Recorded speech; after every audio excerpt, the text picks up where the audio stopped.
భారతీయ సినీ పరిశ్రమలో అత్యంత ప్రతిష్టాత్మకమైన 72వ జాతీయ చలనచిత్ర పురస్కారాలను కేంద్ర ప్రభుత్వం ప్రకటించింది. 2024 సంవత్సరానికి సంబంధించి 400కు పైగా చిత్రాలను పరిశీలించిన జ్యూరీ ఉత్తమ ప్రతిభ కనబరిచిన చిత్రాలు, నటీనటులు, సాంకేతిక నిపుణులను ఎంపిక చేసింది. ఈసారి ఉత్తమ నటుడి అవార్డును ఇద్దరు పంచుకున్నారు.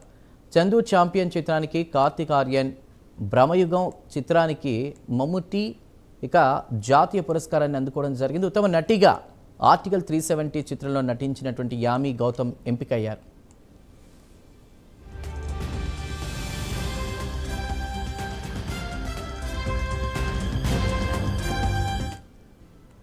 ఉత్తమ చిత్రంగా ఆర్టికల్ 370, ఉత్తమ దర్శకుడిగా అమరన్ చిత్రానికి రాజ్ కుమార్ పెరియస్వామి అవార్డు దక్కించుకున్నారు. ఇక తెలుగు ప్రేక్షకులకు గర్వకారణంగా కమిటీ కుర్రోళ్లు ఉత్తమ తెలుగు చిత్రంగా, తమిళంలో రాయన్ ఉత్తమ తమిళ చిత్రంగా నిలిచాయి. ఇక కల్కి 2898 AD ఉత్తమ ప్రజాదరణ పొందిన చిత్రంగా, పుష్ప 2కు ఉత్తమ కాస్ట్యూమ్ డిజైన్, లక్కీ భాస్కర్కు వెంకీ అట్లూరి ఉత్తమ స్క్రీన్ ప్లే, అదేవిధంగా చిన్న కథ 35 చిన్న కథ కాదు చిత్రానికి సంబంధించి అరుణ్ దేవ్ పోతుల ఉత్తమ బాలనటుడిగా అవార్డులు అందుకోనున్నారు. ఇలా ఈ ఏడాది జాతీయ చలనచిత్ర పురస్కారాలు భారతీయ సినీ పరిశ్రమలోని ప్రతిభను మరోసారి చాటి చెప్పాయి.